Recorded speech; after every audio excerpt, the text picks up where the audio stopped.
Welcome to the Lapin Assessment. I'm extremely pleased to have with me this evening Lieutenant Colonel in the Reserves, Amit Yagur. He's a former senior officer in the IDF Planning Branch. We're going to be talking about the war and additional topics that are critical to our understanding of the latest situation. We've just come out of our rocket safe rooms. We had multiple Iranian missile attacks, and thankfully it appears, at least initially, that the Israeli air defense system has once again done its job. So, Amit, how are you this evening? Hi, good evening, Jacob. Everything is okay, fortunately. Looking around all the, what's happening around is very exciting, strategically speaking. Yep. Uh, we will brief it.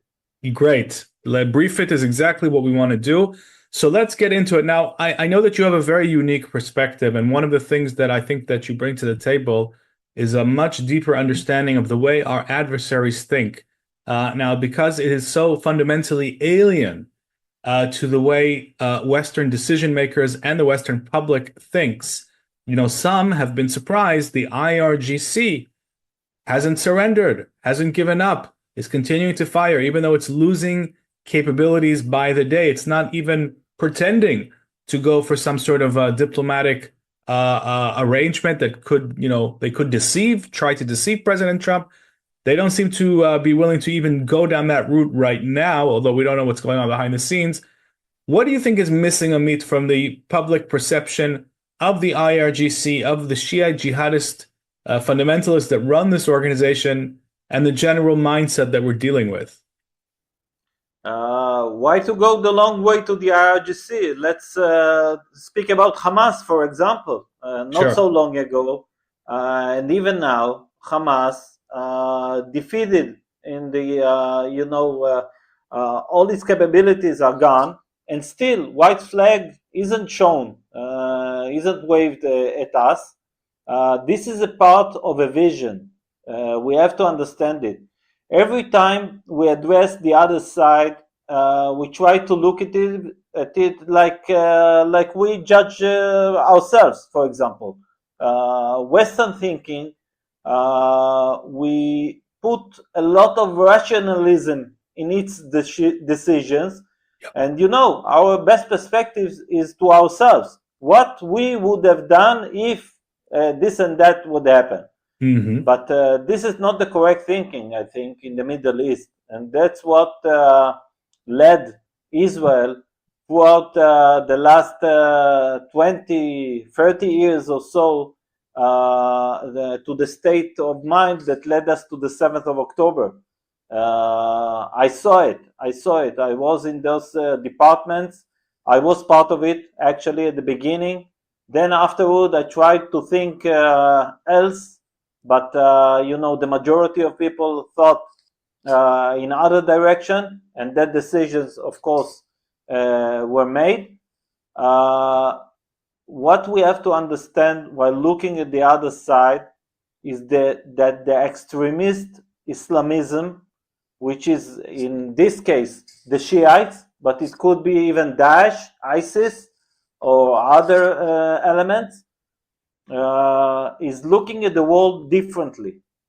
And therefore, we should look at the world as they see it.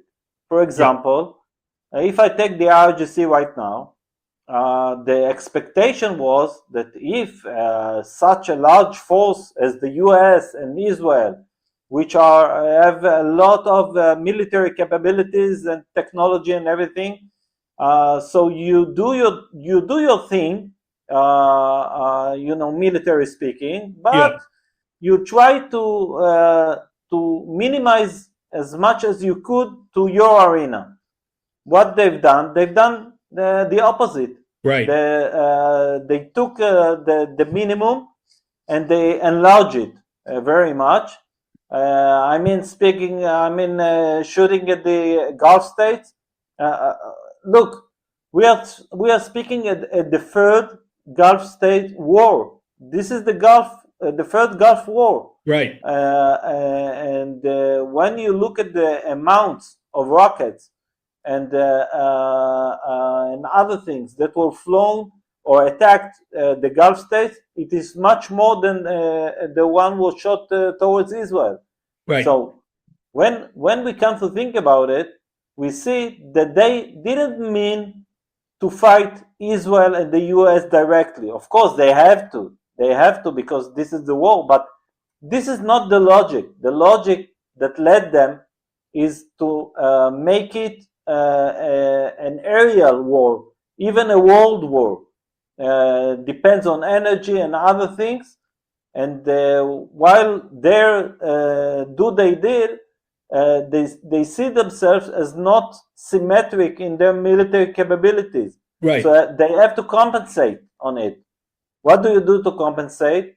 You go forward to the media and to public opinion, and you try to drive the public to put pressure on the American government or the Israeli government to put an end to the war. That's the idea. That's the logic. Yeah. So in order to get it, you have to enlarge the war. You have to make it very, very big, bigger than what the Western thinking thought at the beginning. Right. That it would be. And Mhm. I mean, the concept of war and the scale of this war in the Gulf, I think it was a surprise for a lot of people who didn't think that Iran would live up to their sayings before the war. So they enlarge, they create this sort of anti-war lobby. That's how I kind of call it, this scared anti-war lobby. At least that's their strategy. And it seems to have really surprised the Gulf countries themselves. Even though they, were arming themselves against Iran for years and years, they still seem to have conceptually been surprised. Even President Trump has said that he was surprised by this. But here's the question. If they're trying to create an anti-war lobby, does that mean that they actually do want the war to stop because they are bleeding capabilities heavily every single day? Look, we have to differentiate. There is a will that the war would stop, and there is a will that the war would stop right now. I don't think they want the war to stop right now. They want the West to bleed. And their main goal is not to win the war. The main goal is to stay in power in Iran, even bleeding, even without, even if your body is most hurtful and only your one eye is open, okay, they will take it. The basic idea is to survive in power. And therefore, they are not running to end the war. Look, there are divisions inside Iran, and there are arguments inside the regime that we don't see, but we know that they exist right now. Mm-hmm. There is the rational, let's say, the rational aspect of the president, of the Ministry of Foreign Affairs, and so on, that's saying, okay, we should put an end to it because they think about the day after. Yeah. And there is the IRGC extremists who are saying, okay, we'll live for, this is a cultural war. This is, this is a jihad against the West. And we have to fight it and we have to win it. So it would take some time. But in the end, we think our, let's say, stamina, our capability to take the war and to prolong it is better than the West. Right. Okay? So they judge the U.S. mainly. I leave apart Israel, but the U.S. they judge it very wrong. They don't see it as it is, and this is part of their perception. By the way, this is Hezbollah's perception. This is Hamas' perception. Right now we are dealing with Lebanon as well on the second arena that we are facing. What do we expect? Do we expect Hezbollah would come with white flags and wave them? No, it is not going to happen. We have to operate on these regimes and terror organizations in other way. And the other way that I suggest, by the way, from the beginning of the war with Gaza, and you remember, I spoke about the civilian aspect. Yep. The one and only factor that affects those terror organizations and those regimes is the public opinion in their country. That's it. They have the legitimacy is in a very high priority, because the legitimacy saves them money, and they collect money, of course. Right. It derives them the quiet that they need to create the revolution, the Islamic revolution, and so on. So they need the public opinion alongside with them.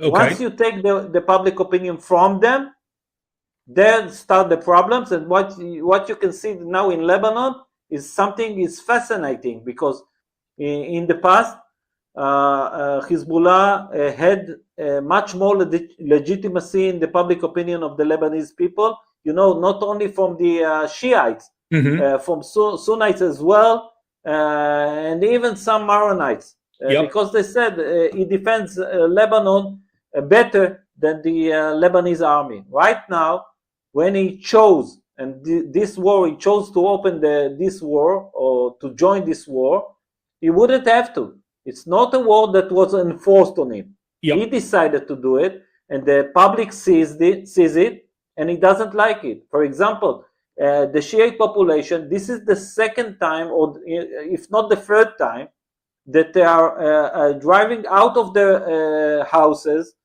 to somewhere else in Lebanon. From the Dahia and from South Lebanon, and they didn't have from Hezbollah the compensation that they asked Hezbollah, and Hezbollah promised them that he would give them this compensation. I mean, money, housing, and so on. And right now, they are mad at Hezbollah. There is a lot of criticism, even in the Shiite base, not only in other parts of Lebanon. And this is the factor that would lead to the fall of Hezbollah, not the military capabilities that we take them. And of course, we have to do it. I'm not saying that we don't. Yep. But we have to get acquainted with the cultural aspect. So the public opinion means that you have to work on all of the civilian aspects of the regime, of the terror organization, and so on. And in some ways, it's even more important than the military capabilities. It's a very interesting perspective, and it immediately makes me think that this morning, Defense Minister Katz said very clearly, very explicitly, the million or so southern Lebanese residents, most of them Shiites, who have evacuated, listened to the IDF, and left their homes, he said they're not coming back until the threat is lifted from the Israeli northern communities. So do you think that Israel now is acting correctly in terms of Hezbollah? And I'll get to Iran in a second, because in Iran, the situation seems to be that already the majority of the population despises the regime, but they don't seem to be armed enough or organized enough to take it on. But let's start with Lebanon. Now that we've got 1 million southern Lebanese out of their homes, is this going to create the kind of pressure that you're talking about? First of all, it creates a pressure, a lot of pressure on the Lebanese government and on Hezbollah as well. And right now you can see the effect of it. Hezbollah is trying to explain some of its deeds, and the government issues today, for example, along the last week, they are speaking about peace negotiations with Israel, which is something fascinating, that they weren't willing to do it in the previous years. Right now, they are speaking about it. Today, last week, they issued a warrant against Hezbollah military activities. They called it illegal activities, all its military activity. Yep. And of course, today they said another thing about Hezbollah, that you shouldn't call it anymore the Mukawama. You should not call it Hezbollah, only Hezbollah. It's not Mukawama anymore. And as you know, it's not only semantics. Words have their effect, and it's I think it's a good start from the Lebanese government, which is, although it's on words and not in military capabilities in the field, but it's a good start to drive on from. We should understand, you thought about the Shiites that wouldn't come back to southern Lebanon until there is a division, a clear division between them to the Israeli settlements. I ask you another thing. Why do they have to come back to southern Lebanon? Why don't they have to come to stay? Let's say that there is a large Shiite community in the Bekaa, in northern Lebanon, over there. Why don't we can do a deal with the Lebanese government to bring Maronites, to bring Sunnites to southern Lebanon and to settle them over there? Why do I need the Shiites? Because the Shiites, I don't have anything against them, but what was proven in the last years, that the Mukawama is a basic idea of them, and the Mukawama is against any other culture that doesn't believe in their beliefs. Of course, it's Israel. So why do we have to put, after getting them out, we have to call them back in alongside our border, even if there is a division? No, we should calculate otherwise. Listen, I'm speaking about right now about what's happening as an opportunity to get rid of the Sykes-Picot agreements as they were done. Now, right now we know already, and I believe all the world know, that it was an artificial division between states and inside the states. You took a lot of tribes, cultural tribes, you put them together because you wanted to give a mandate equal to Britain and to France. And Lebanon, of course, was a France mandate. Right now, by the way, France is trying to preserve its mandate from afar. That's why they're intervening in this manner. And I think France should be, let's say, neglected from these talks. It should be only between Israel, the US, and the Lebanese government without France. But nonetheless, saying we have to understand that the Sykes-Picot agreements weren't good to us, and now we have to divide things otherwise to create something else. So to create something else, maybe not in the borders, but in the what you do inside failed states like Lebanon, of course, you can do it. You can think otherwise to arrange the area differently in order not to come back to those same mistakes we did in the upcoming years. After all, it's for our children. So just to give the viewers a little bit of context, the Mukawama in Arabic is the resistance, which is actually just another way of saying the jihad, because what are they resisting? They're resisting Israel's existence in this case. And it's absolutely true that these terror armies are completely reliant on civilian populations, human shields. They raise the operatives, the armed operatives from them. There's a system of brainwashing. And so, they're inseparable from the human shield and civilian. And it actually kind of reminds me of a virus that's completely reliant on the host cell to survive and to keep infecting. And in that respect, I would say southern Lebanon and Gaza are very similar. We're going to get to Gaza in a minute. But now, what you're saying is extremely interesting. Creating this pressure, which you say is just as important as the military capability removal, because what I can give you another example from Hezbollah and why the civilian things are much more important. For example, Hezbollah is in charge today on the teachers organization in southern Lebanon, for example.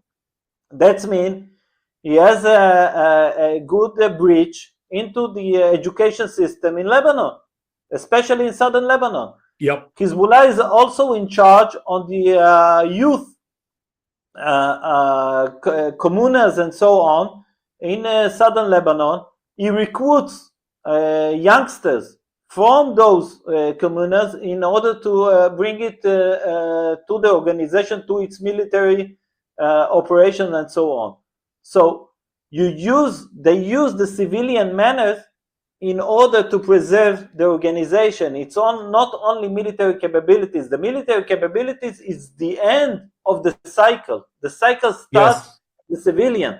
So once we address today Lebanon, of course, and other failed states and terror organization and Iran, we should speak about it in a minute. You should address first to the civilian menace. It's most important, and that thing, by the way, Israel didn't understand in the last 20 years. We dealt only with the military capabilities, and every time we were surprised. Oh, what? They already recovered? Yes, they recovered because they have the civilian aspect to help them recover. And that was the thing. It's super interesting because what you're describing really is an approach that's aimed at not just buying time, but actually addressing the root cause of the problem. Let me ask you a couple of questions before we get to Iran. What about this issue of international law? You know, you're going to get critics who are going to tell you you can't move people out of their homes permanently, etc. You know the entire criticism that's going to be coming in response to comments like this. What would you say in response to those critics? I would say that Europe and the US has done it before. Look at the history. Every time there was a war, even in the independence war in the US and other states, that exactly was the same thing they did.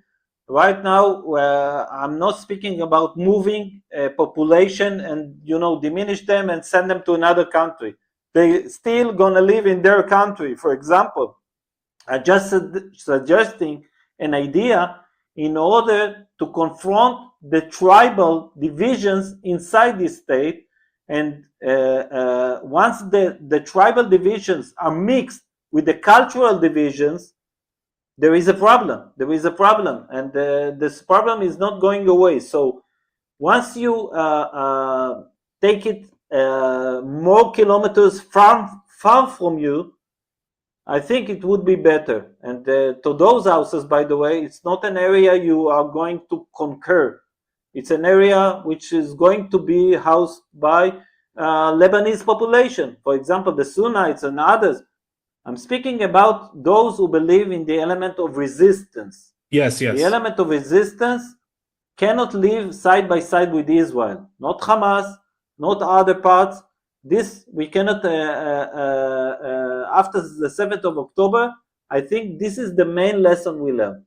Yeah, and look, on the ground, Israel is doing right now what you described. This is why I find it so interesting, because they have been evacuated. I mean, they were called upon to evacuate, and they listened to the evacuation. First and foremost, Israel wants them out of harm's way, but also we can't deny that this is the population from which Hezbollah comes from. So, on the ground, things are moving very much in the direction that you are describing, and that's why I find what you're saying extremely timely. Let's jump to... Yeah, go ahead. By the way, Jacob, look, let's take another example. The IDF has eliminated all of the branches of bank, the Hezbollah bank. Kard el-Hassan is its name. And he dealt with these branches in Sor, Saida, Nabatia, Beirut, and other cities in Lebanon. And this is the bank of the Hezbollah. This is a civilian aspect. Once you get the money, of course, it would allow you to do your military capabilities, recover, and so on. Right now, Hezbollah doesn't have it. So once the war ends, if he wants to recover, military speaking, if he doesn't have the money, if he doesn't have the population, and if he doesn't have the Iranian regime, I think the way is this is one-way ticket. Yeah, and look, it's very interesting because, throughout this war, every time I've spoken to operational commanders, they always say, one of the biggest operational challenges is trying to get to those military targets that are always hidden in the civilian areas, in the hospitals, the schools, the tunnels, wherever you look. It's all about trying to create this mixture to make it more difficult for Israel to target them. So, I mean, there's no separating. It's not only make Israel difficult to target them, it allows the other side, the resistance, to create a more, let's say, let's say, anger on the Western public opinion towards Israel and towards the state that is attacking, and it is a two-way confrontation. Once you confront military speaking, you find it difficult because there are civilians over there, and because you attack civilians or civilians areas, let's say, so you create anger on the Western public opinion that pressure you to end the war, and so on. 100%. That's clearly their modus operandi. That's why I asked you earlier about international law, because it's clear to me that those who weaponize their civilian population are going to try to also weaponize the naive Western legal interpretation of warfare, which is, probably dates back to the Second World War and has not at all caught up to the reality of asymmetric warfare. That's why I'm bringing it up, because we have a lot of listeners and they need to understand why this is being used deliberately as a tactic. Let's jump to Iran. I want to get your take on that, because here we have an arena that's far, 2,000 kilometers to our east. The population seems to mostly already be on our side, Amit. I mean, just judging, from interactions, with Iranians outside of Iran, Iranians inside of Iran, there are millions of Iranians that are probably more pro-Israel and more pro-American than anywhere else in the Middle East except Israel itself. What's the solution there? If we can't bring the regime down, assuming that we can't immediately bring it down, how do we apply the doctrine that you're describing in such a huge arena like Iran, in a distant arena? Look, first of all, Iran demographic map, just a quick look at it, will show that Iran is composed from 48% Persians, original Persians, and the other part, 52%, are minorities. So the minorities, of course, each minority has its own issue with the regime. So most of them can be exploited, and they have some kind of they don't, let's say, support the regime 100%. But once you take inside the Persian population, I believe between 30 to 40% are supportive of the regime. We have to say that they have the support. They used to have more support before what happened in last January, but right now they have their support. It's diminishing, but they have it, and the other parts can reason. It's most of the liberal reformists and so on. We have to state that Iran or Persia, let's say, wasn't all the years a very cultural, jihadistic entity. It was very liberal. The Iranian people, mostly the youngsters, they think like us. They think Western. By the way, a lot of seniors from the current regime who became very, extremists, were taught in the Western academies. What does that say about Western academies, Amit? What does that say about the Western universities? That's a different question. Exactly. Listen, Ali Larijani, who right now is managing the Iranian regime from the secular perspective. He was taught on the West, and he's let's say he's an expert in Immanuel Kant and his literature and so on. He's an expert. He wrote his doctorate about it. So, so those people are very much familiar with the West, and they had, once coming back to Iran, they had with the Khomeini revolution. I don't know how, but they turned on to the other side, and right now they are trying to use what they learned about the West against the West. And we see it all the way. The address that I spoke, that the resistance, the mukawama, is always aiming to the public opinion. That's because they know the West. They know that the public opinion is a factor in the West. It's a factor in election. Is a factor between election and so on. And they got the idea, and they're working against him. This is the basic principle of the regime. So right now, in Iran, while speaking about public opinion, they are trying to preserve it, the public opinion. But you see, along the years, every regime, extremist regime like this, loses main items or main factors in the public opinion, and he tries to preserve them. How he tries to preserve them? First of all, by making, let's say, a very senior, high rank people who work for it and get, a very good, let's say, a very good economic system, just a private economic system for him. The IRGC is like that. They have their own banks, they have their own schools, they have their own neighborhoods, and so on. The second thing, it tries to mobilize the population by fear. By fear. I mean, the Basij members who are strolling around the street. Basij, by the way, is a public militia of people who were recruited by the IRGC. The number of them is approximately 500,000 recruits who are they are locals, so they have forces in each and every city or village in Iran. And those people are meant to deal with the public opinion, with resistance and with the criticism and so on.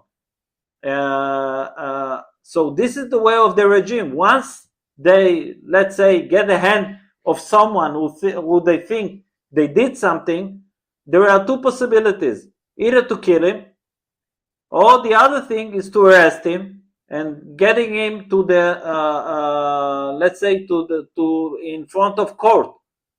But in the Western entity, while we look at the court, we see, a lighthouse. The court has, let's say, values and a moral code and so on. Independence, independence and so on. And this is the high morality of in Iran.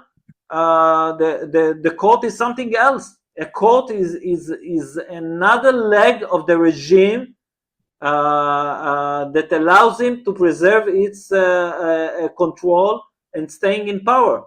This is the court in Iran, and you can see the seniors over there. So they arrest the people, the Basij. They arrest the people. They drive them to court. Most likely they will get, a judgment they will say, which is very aggressive. They might be arrested or hanged or something else. And this is the fear.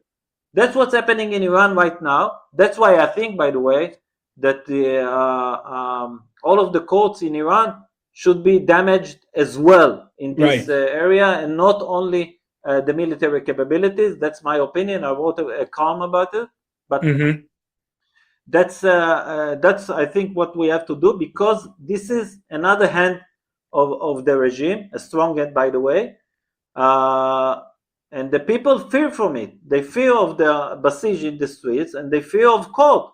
Once arrested, and you want to explain what you did and that you're not someone to blame and everything, but you're innocent and so on, you don't have someone to speak with in those courts. So people are very much in fear about it, not to say the effect of it on the family, of your property, and so on.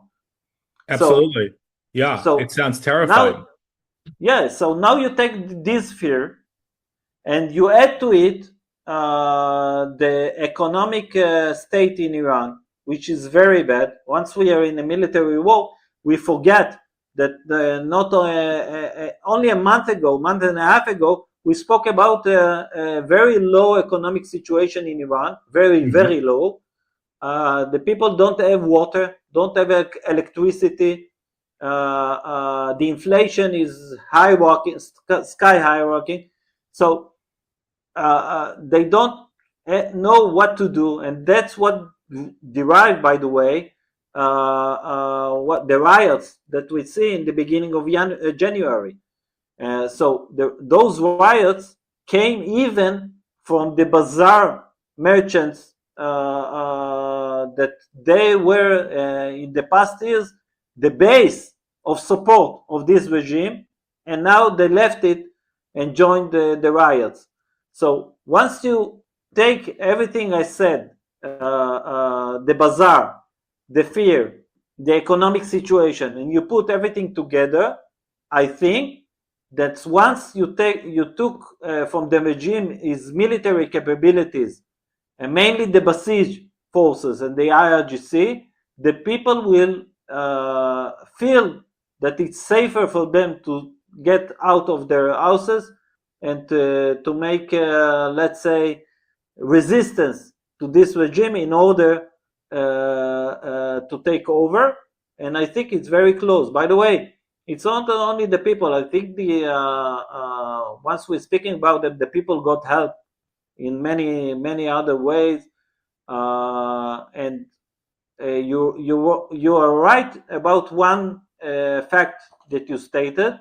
The people will need eventually ammunition, guns, something like that. And I think that the answer for it will come from the army, because in Iran, you know, that there are two arms. There is the army, and there is the IRGC. The IRGC is the small army that was meant to, let's say, to preserve the regime, to defend the regime. And right now, the IRGC became the regime, which is something else. They have a lot of criticism inside the Iran regime about it, because no one expects the IRGC to lead the country, which is what is being done right now.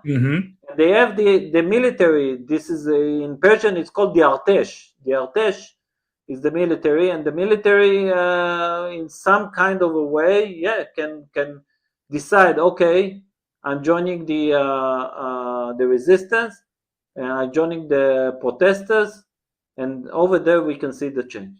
This is what I would be looking out for as well, is any signs of cracks in the Artesh.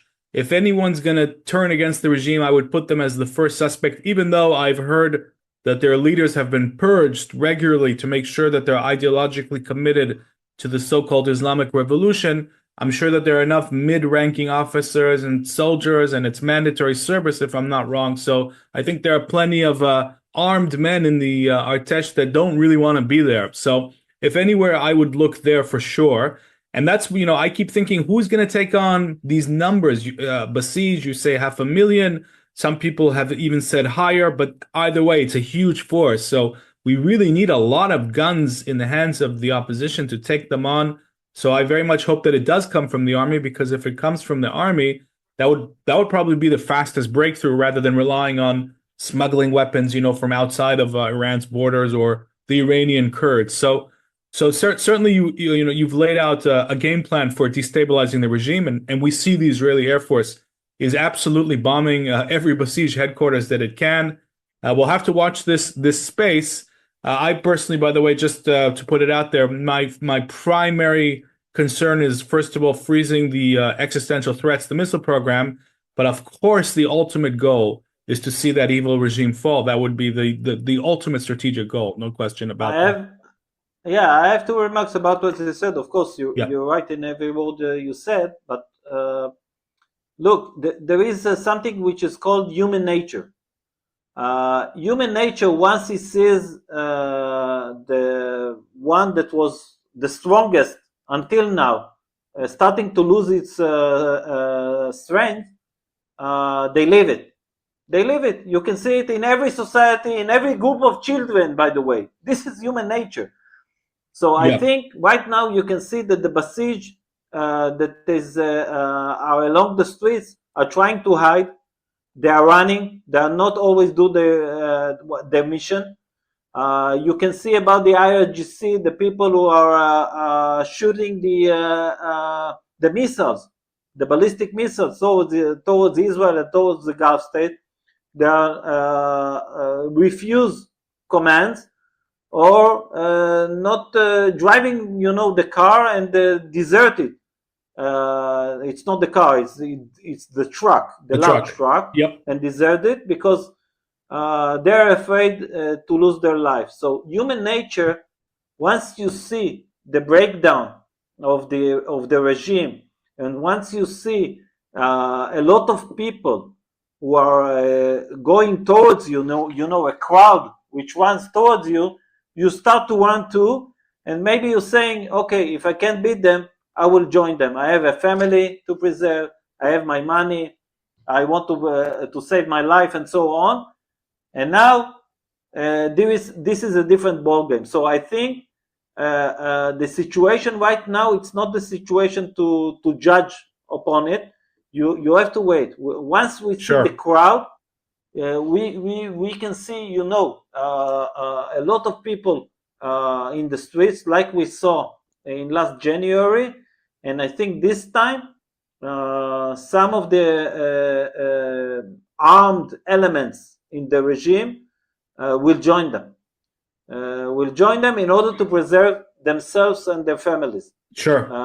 So this is the human nature. The other aspect that you stated, you said you're interested in the rockets and so on, and of course the regime will be welcomed to fall. I have another thing. If we learned something about it in the past, it's that the recovery timeline is very fast. That's true. Very, very fast. Yeah. They have the aid from Russia, China, I don't know what.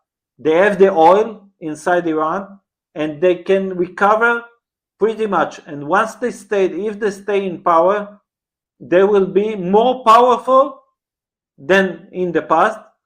And not just more powerful, we can see that the other states are starting to arm, maybe nuclear, maybe other arms, in order to deal with the threat that just returned. Yep. So I think we have to go all the way. I think President Trump understands it. That's why he got into it from the first place, because he understands if he wants an American hegemony in the Middle East, if he wants to put, a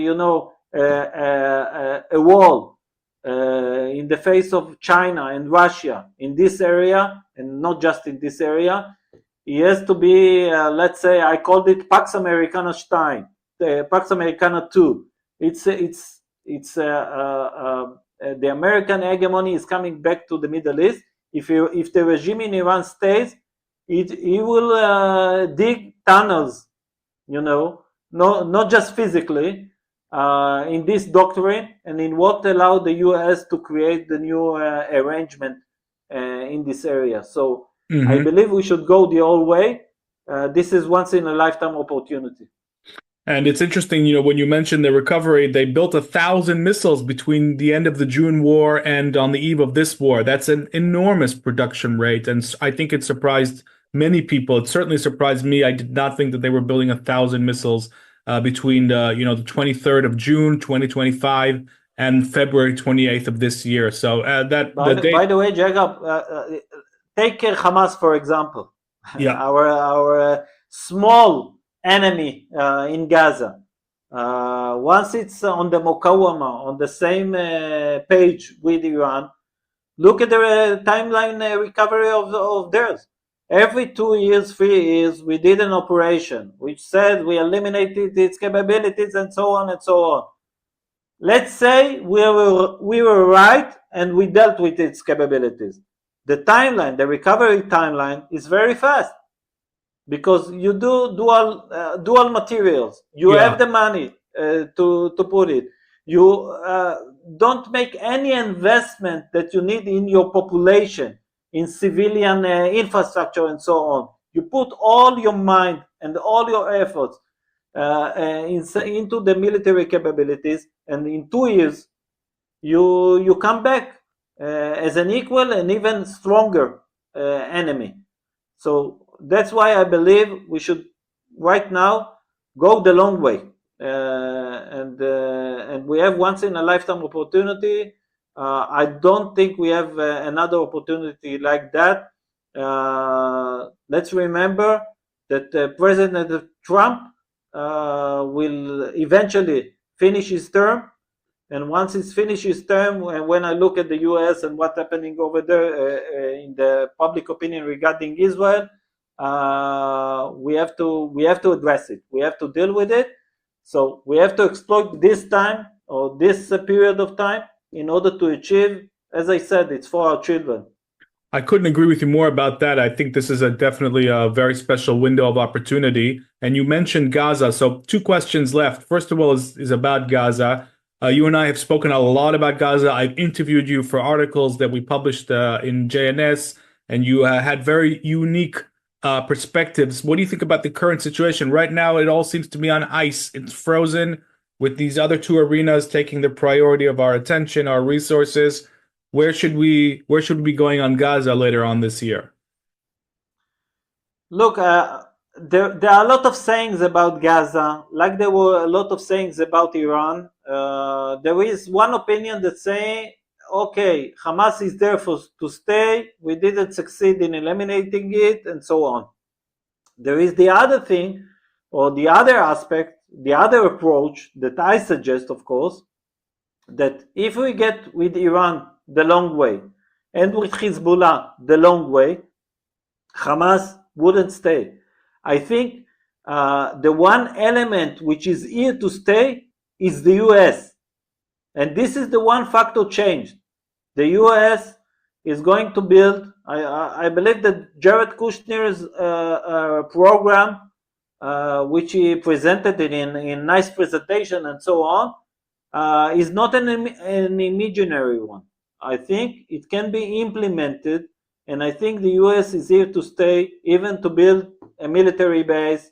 And not so long ago, I saw an article in our economic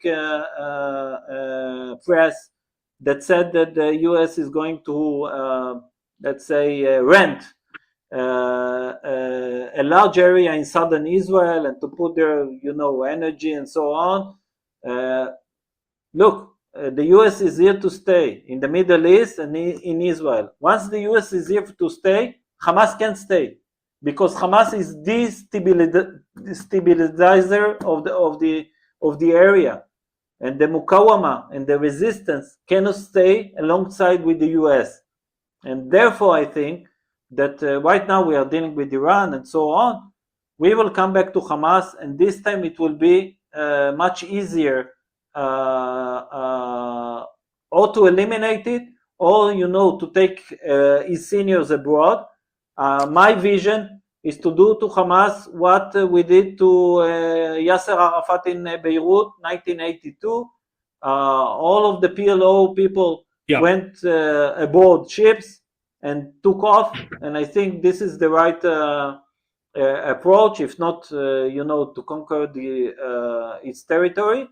Once again, another thing we have to deal with before, again, what I said, the population. If we were smart enough, the population weren't with Hamas today.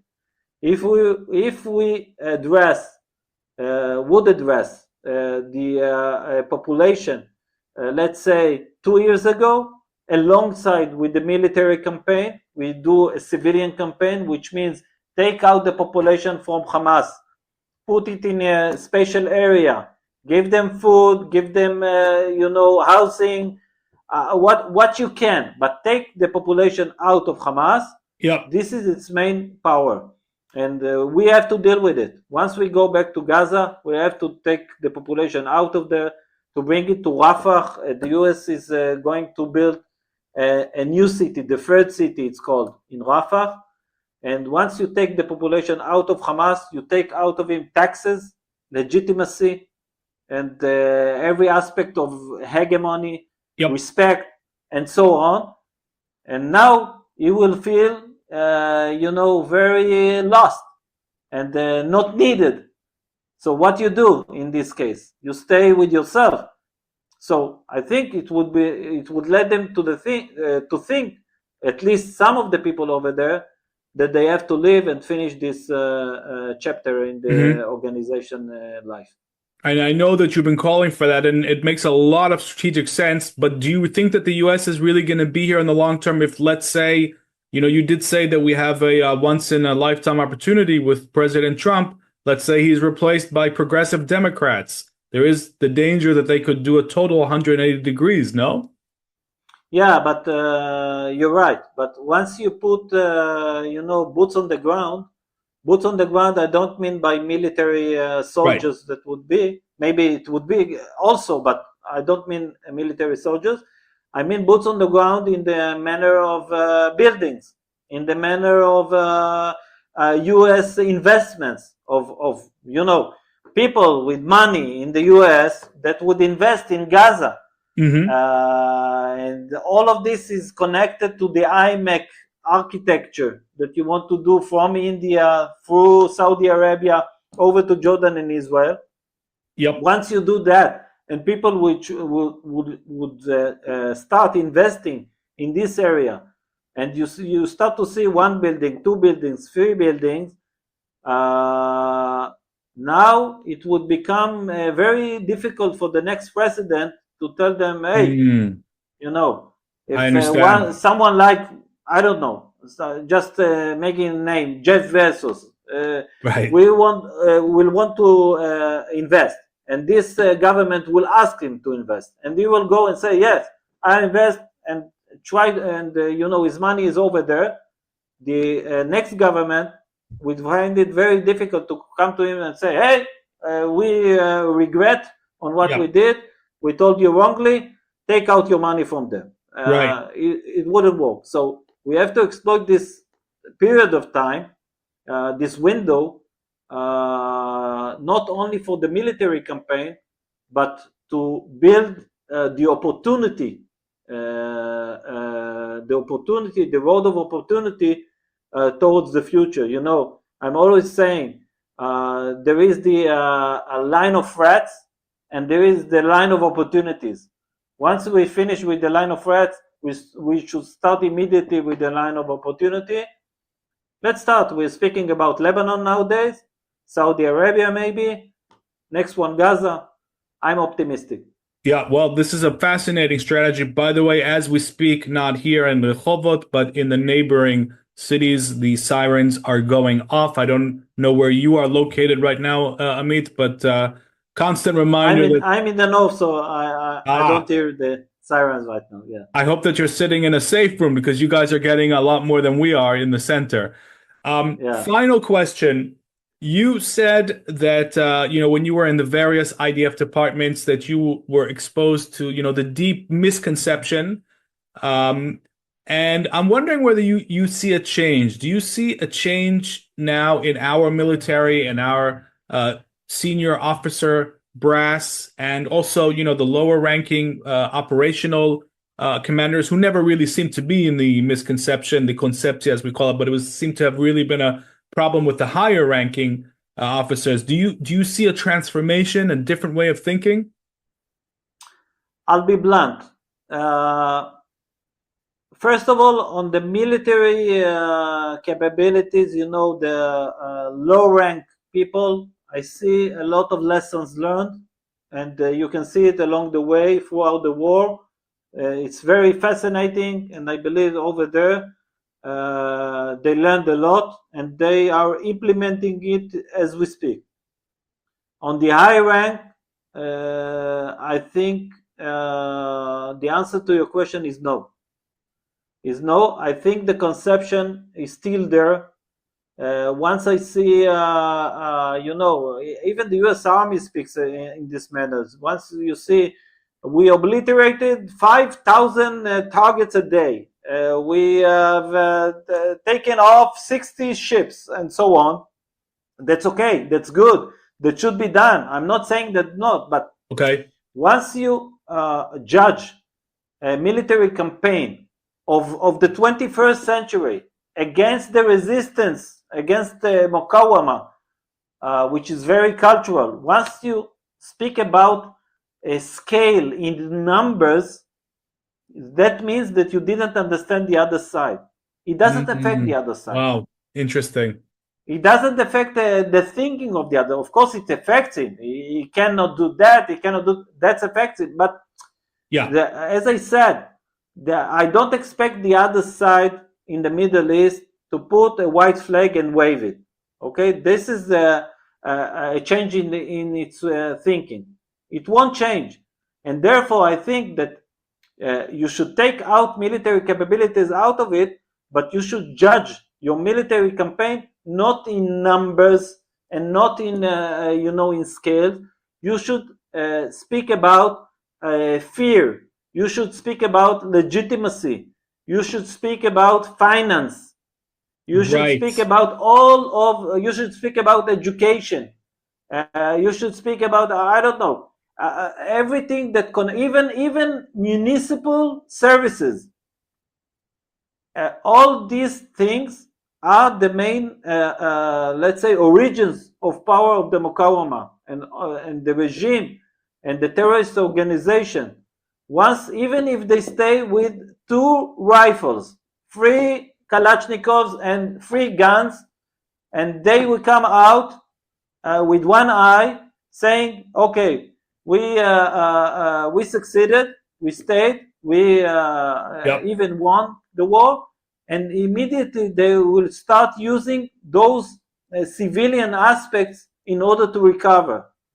So the military campaign should change its way of thinking, not only targets and number of targets and what we did, but an effect on the way the other side think, and the other side think about the day after and its ability to recover, not in the military aspect, in the civilian aspect that afterward will lead him to the military aspect.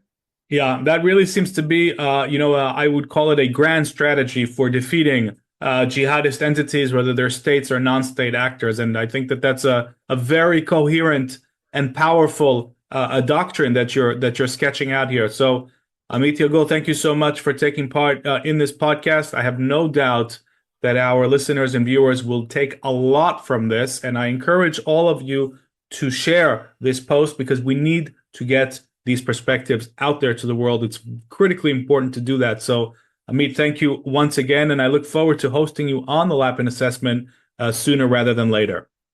Thank you very much. Have a nice evening.